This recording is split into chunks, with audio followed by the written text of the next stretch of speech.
Oom Nick, op die 47ste produksieveiling is daar 55 top Bonsmara bulle op aanbod. Heel party bulle met 'n baie sterk Puna geen. Ja, ek dink daar is 7 Puna bulle, waarvan een homozygoties is. Nou hierdie Punas is nie 'n man se maat nie. Dis nogal, jy weet die genetika is nogal skaars in Suid-Afrika en dit het ons nogal lank gevat om ordentlike Punas te begin teel.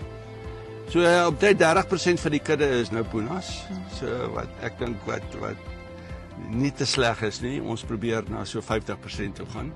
Die Punas is net gewilder op veilings. Hulle gaan 10-20% meer is 2 bulle wat ons aanbied hierso, lot 3 en lot 5 wat uitsonderlike Punas is. Die lot 3 is 'n homozygoot, met ander woorde hy teel net Punas. En lot 5 is heterozygoot. Maar dis 2 regtig top Puna bulle wat jy ver sal gaan om te kry.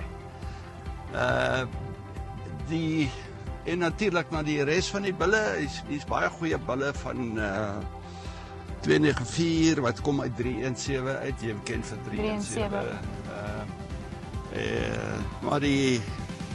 Maar ek moet sê die Puna bulle wat ons aanbied. Ons sal nog nie aanbied op lot 3 en lot 5 as hulle nie goed is nie. Hulle is regtig baie. Nee, uitmuntende Puna bulle. Ja. Met die goeie vleiseienskappe wat jy wil sien. Diepte.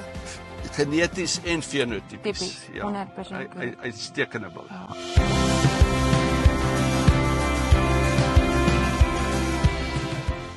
Tydens my besoek aan Sernik het dit duidelik geword dat Nick Serfontein nie net 'n uitmuntende Bonsmara teeler is nie, maar ook 'n man met passie, visie en toewyding tot die Suid-Afrikaanse landboubedryf.